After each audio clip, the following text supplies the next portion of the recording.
তাহলে এই কথাটা বলতে আমাদের সচিবদের, আমাদের মন্ত্রীদের বছরের পর বছর লাগবে কেন?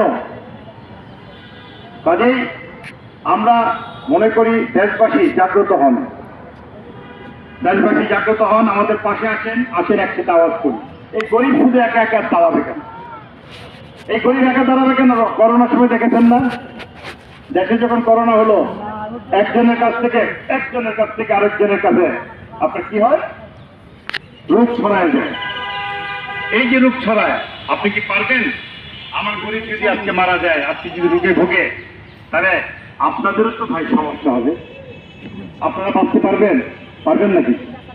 সেই জন্য বলছি, আসেন গরিবের পাশে দাঁড়ান, আমাদের দাবিটা সম্পর্কে কমসে কম বুঝেন, জানেন। আমরা যদি ভুল করি আমাদের বিরক্ত বলেন, এবং আমরা যদি ভালো করি আমাদের পাশে থাকেন, পুরো দেশটার চেহারা আমরা চেঞ্জ করতে পারবো। বহু উদাহরণ আছে, পৃথিবীতে এমন কিছু সন্তানের জন্ম হয় যারা দেশটাকে পরিবর্তন করে। যেমন আপনারা জানেন, মালয়েশিয়ার প্রধানমন্ত্রী ডক্টর মহাদির মালয়েশিয়ার চেহারা চেঞ্জ করে ফেলছে। এরকম অনেক নেতা আছে পৃথিবীতে। আমি আব্দুর রহিম বলতেছি, আমি তো নেতা হতে আসিনি। আমি আপনাদের বলছি, আপনারাই কাজ করেন বাংলাদেশ পরিচালনা করতে, বাংলাদেশকে আধুনিক রাষ্ট্র বানাতে। আমাদের এত সরকারি টাকা দরকার নেই, এত ট্যাক্সের দরকার নেই। সেজন্য আসুন আমরা সরকারকে কড়া জবাব দিই, তাদেরকে লাইনে আনি, না হলে ফেসিস্ট হইতেই থাকবে, ফেসিস্ট হইতেই থাকবে। এদের কাছে বাঁচা যাবে না, এই দেশের মানুষকে বাঁচাতে পারবো না আমরা। আপনাদের মিডিয়াতে আছেন, আপনারা কথা বলেন, জিজ্ঞেস করেন এই সকল আমলাদেরকে হোয়াটস প্রবলেম, তুমি আমাদের লোক, প্রবলেমটা কোথায়? কার সাথে আসছো? সেই জন্য আরো সহজ একটা বিষয়, কলমিলতা বাজার, জেসমিন, এটা আমাদের ব্যক্তিগত সম্পত্তি। আমার বাবা, আচ্ছা, উনি শহীদ হওয়ার পরে এই জায়গাটা সরকারের আমলারা আইনের মারপ্যাচ দিয়ে এই সম্পত্তিটাকে বাজেয়াপ্ত করার একটা অপচেষ্টা করে।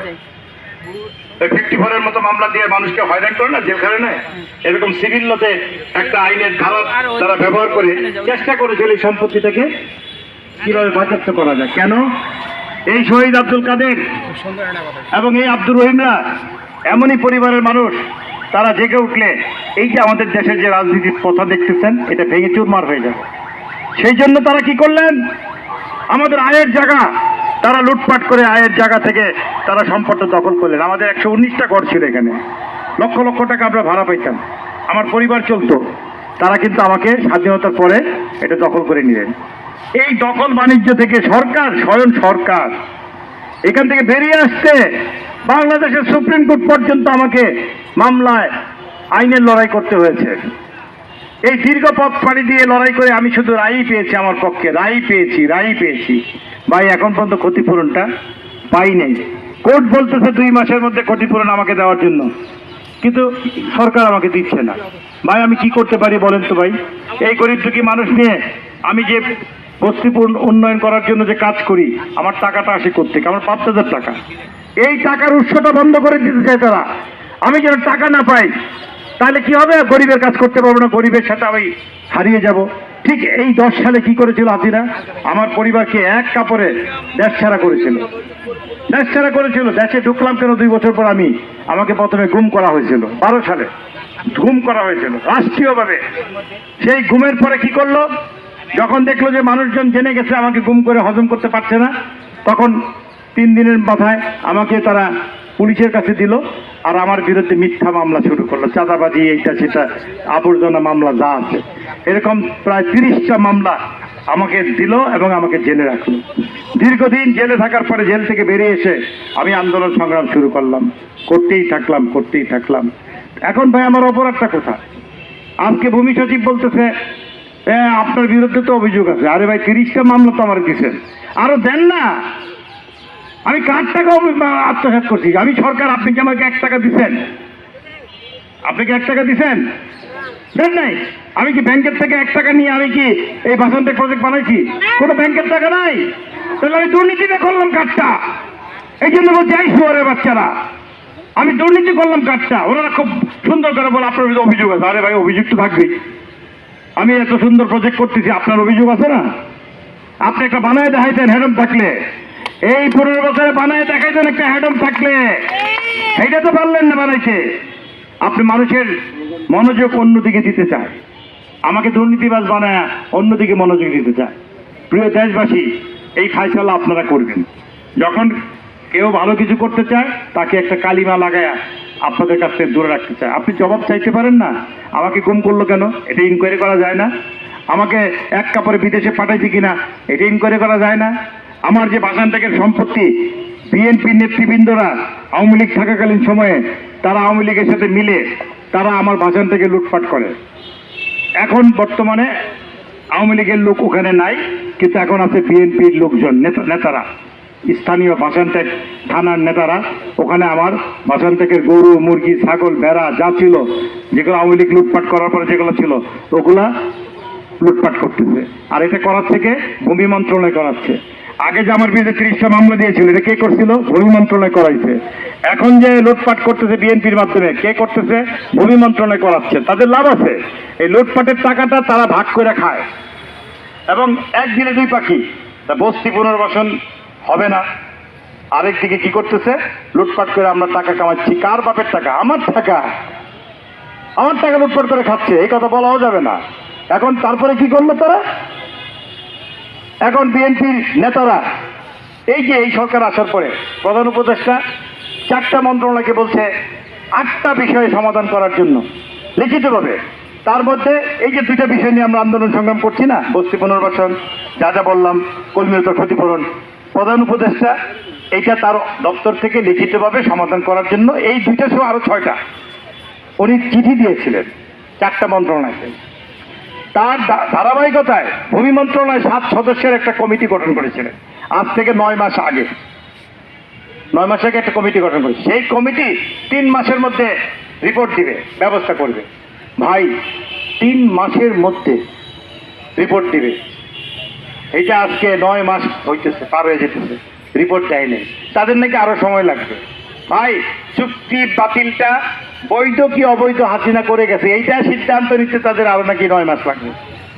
আমাদের বলে আরো একটু সময় দেন, আমরা তো রাজপথে থাকি, আপনারা আসেন না, রাজপথে থাকেন, রেনে থাকেন, তখন সময় কেমনে চান দেখি। ভাই, এরা এত জঘন্য।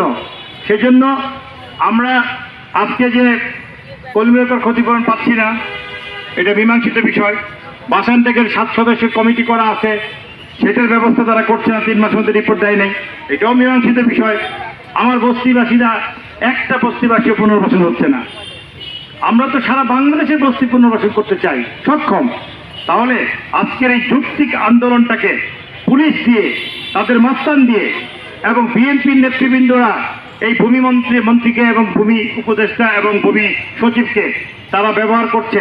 এই প্রজেক্ট আপনারা এখন সিদ্ধান্ত দিয়েন না। এটা আমাদের নির্ভরযোগ্য গোপনীয় খবর পেয়েছি আমরা। বিএনপির গুটি কয়েক নেতা তারা তাদের ভবিষ্যতে ক্ষমতায় এসে এই বাগানটেক থেকে তারা বিশাল কিছু করার ষড়যন্ত্র করতেছে, যে তারা ক্ষমতায় বুঝে আইসেই গেল, তারপরে এখান থেকে আবার বাকি লুটপাট করবে। আমি বিএনপির নেতৃবৃন্দকে বলছি, আপনাদের গুটি কয়েক নেতা এই ভূমি সচিব, ভূমি উপদেষ্টাকে ভয় দেখায় হোক আর তাদেরকে ব্যবহার করে হোক, তারা কিন্তু এই তদন্ত রিপোর্ট ধামাচাপা দিয়ে রাখতেছে, তারা রিপোর্ট দাখিল করছে না। কাজে এই দায়িত্ব কিন্তু আপনাদের। আমার গরিবকে আপনারা কিন্তু পুনর্বাসন করতে দিচ্ছেন না। আমরা আওয়াজ তুলবো না? আমরা আওয়াজ তুলবো না? আমরা লড়াই করবো কিনা? আমরা কি আপোষ চাই না সংগ্রাম চাই? আমরা কি আপোষ চাই না সংগ্রাম চাই? তাহলে প্রিয় বস্তিবাসী এবং দেশবাসী, 1997 ফিরে যান। 1997 এরকম একটি ঘটনা ঘটেছিল। বস্তিদের উপরে যখন তৎকালীন সরকার আক্রমণ করেছিল, আগুন দিয়েছিল, বস্তি থেকে উচ্ছেদ করতেছিল, তখন কিন্তু বস্তির মানুষরা বিদ্রোহ করেছিল। সেই বিদ্রোহের দাবানল বাংলাদেশ সুপ্রিম কোর্টের চত্বর পর্যন্ত ছড়িয়ে গিয়েছিল। বস্তিবাসীরা সেদিন এই সুপ্রিম কোর্টকে দখল করে দিয়েছিল বস্তিবাসীরা। সেই পরিপ্রেক্ষিতে দেশে এমন এক অবস্থা তৈরি হয়েছিল, তৎকালীন সরকার 97 তারা তাদের মন্ত্রীকে বরখাস্ত করেছিলেন। আমি নাম বলে দিচ্ছি, আফসার উদ্দিন সাহেব পূর্ত মন্ত্রণালয়ের মন্ত্রী ছিলেন, মিলিয়ে দেখবেন, তাকে বরখাস্ত করেছিলেন। 2 জন সচিবকে ওএসডি করেছিলেন এই বস্তি পুনর্বাসনকে কেন্দ্র করে। আজকে আমি ভয় পাই আমার বস্তিবাসীদের কারণে, আমার বস্তিবাসীর উপরে যে বুলডোজার চালাতে চায় সরকার, হয়তো এই কারণেই আজকের এই অন্তর্বর্তীকালীন সরকারের পতন হইতে পারে। আপনারা আমাদের প্রিয় সরকার, আমরা বহু আন্দোলন সংগ্রাম করে আমরা কিন্তু এই সরকারটা প্রতিষ্ঠা করেছি। আমাদেরকে বাধ্য করেন না, আপনাকে আমাদের হাতের উপর দিয়ে পতন সৃষ্টি হোক আপনার। তাই আমি প্রধান উপদেষ্টার কাছে বিনীতভাবে বলবো, আপনার ওয়ার্থলেস ওই সকল উপদেষ্টাকে বরখাস্ত করুন। ভালো লোককে ওখানে, যোগ্য লোককে আপনারা সেখানে বসান। এবং কিছু সচিব আছে, আমলারা আছে, তারা আওয়ামী লীগ মাইন্ডেড এবং তারা আপনাকে ক্ষতি করছে। তার মধ্যে ভূমি সচিবের যে ভূমিকাটা, সেটা আপনারা ভালো করে দেখেন, খতিয়ে দেখেন। উনি মিষ্টি মিষ্টি কথা বলে, বাস্তবে কিন্তু উনি কিন্তু কাজ করে নাই। এই গরিবের জন্য এই কাজটা করলে সারা দেশ উপকৃত হবে। উনি ব্যস্ত, বিভিন্ন মিটিং করে। আরে ভাই, আমি তো দাতা, আমি নিজেই তো টাকা দিয়ে আপনার বস্তি পুনর্বাসন করতেছি, আমার দাম নাই। আপনি বিদেশি মেহমান আইছে, সেই মেহমান আপনার কয় টাকা দিবে? বিদেশি নিয়ে খুব নাচেন। হ্যাঁ, আমি আপনার পুরো বাংলাদেশের বস্তি পুনর্বাসন করবো। তা আমার চেয়ে বড় দাতা কে আছে আপনার? আরেকটা দাঁড় করাতে পারলেন না তো 15 বছরে, 1 বছরে তো পারলেন না আরেকটা দাঁড় করাইতে। এই এত হ্যাডম দেখান কেন? তাই আমার গরিব আন্দোলন সংগ্রাম করার জন্য সবাই প্রস্তুত নেন। আমাদের লড়াই হবে, আমাদেরকে লড়াই করে এই আমলাতান্ত্রিক জটিলতা থেকে বেরিয়ে আসতে হবে। তারা আমাদের মধ্যে ডিভাইড এন্ড রুল করতে চায়, তারা আমাদেরকে ভয় দেখাইতে চায়।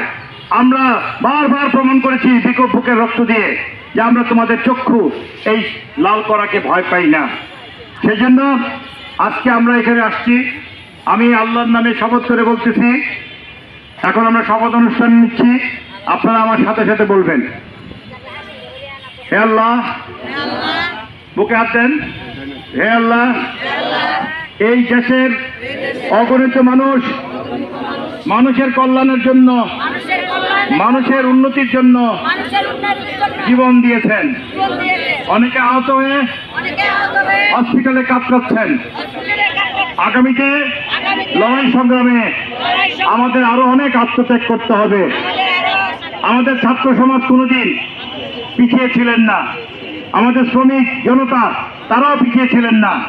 যত আন্দোলন সংগ্রাম হয়েছে সব ক্ষেত্রে এই গরিবের রক্ত দিয়ে গরিব দেশটাকে মেরামত করার চেষ্টা করেছে।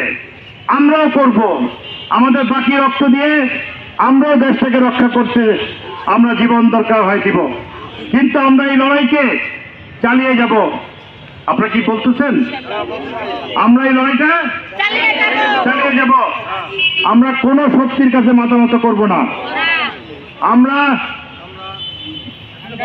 আমরা যেটা চাচ্ছি, আমাদের এই সরকার সঠিক পথে চলে আসুক। 2টা পরীক্ষা করেন আপনার সরকারের।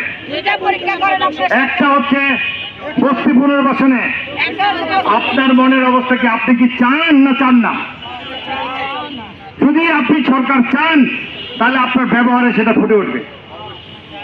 আর আপনি শহীদ পরিবারের 8,000 কোটি টাকা সরকারের কাছে পাও না, এই টাকাটা কি আপনি দিবেন না দিবেন? এই সিদ্ধান্ত আপনাকে জানাইতে হবে জাতির সামনে। পরিষ্কার করে আপনি বলেন, আজকে 30 দিন যাবত আমরা কিন্তু কথা বলছি, আন্দোলন করছি, আপনি কিন্তু সুনির্দিষ্ট কথা বলছেন না, আমাদের খোঁজখবরও নিচ্ছেন না। কাজেই আমরা আরো কঠিন আন্দোলনে যাব, আমরা আরো লড়াই সংগ্রাম করব। আজকের এই আলোচনার ক্ষেত্রে আমার বক্তব্য এখানেই। আমরা কাফনের কাপড় পরেছি, আমরা ইনশাল্লাহ এরপরে যাত্রা হবে আজমপুরে। তো ধন্যবাদ। নেক্সট কর্মসূচি আমাদের যেটা হবে সেটা হচ্ছে আমরা শহীদ হব, আজমপুরে যাব। তার আগে আমরা ভূমি মন্ত্রণালয়কে 3 দিন দেখব। আপনি যে আলোচনা করলেন, তাদের কোনো ইচ্ছা শক্তিটার মধ্যে কোনো ভালো কিছু তৈরি হয়েছে কিনা। যদিও আমি জানি এটা হবে না, 3 দিন দেখার পরে আমরা কঠিন কর্মসূচি দেব। আপনারা জানেন বাকি ক্রিমিনাল আরও আছে 3 জন। ভূমি সচিব, আমি বলছি জেলা প্রশাসক ঢাকা, এবং আছে আপনার উত্তর সিটি কর্পোরেশন প্রশাসক।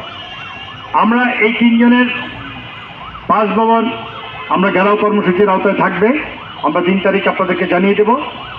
তবে ভূমি উপদেষ্টার কার্যক্রম দেখার পরে আমরা স্থগিত করা তার বাড়ি ঘেরাও কর্মসূচিটা পুনরায় জাগ্রত হবে। আজকের মতো আপনাদের সবার কাছ থেকে আমি বিদায় নিতে চাই। আপনারা ভালো থাকুন। আমাদের এই মিছিল আকারে আমরা যেভাবে আসছি, আমরা সেইভাবে আবার ঘিরে যাব, আমরা প্রেস ক্লাবের উদ্দেশ্যে ফিরে যাব। আপনারা সবাই ভালো থাকুন, সুন্দর থাকুন। কারো কোনো প্রশ্ন থাকলে বলতে পারেন।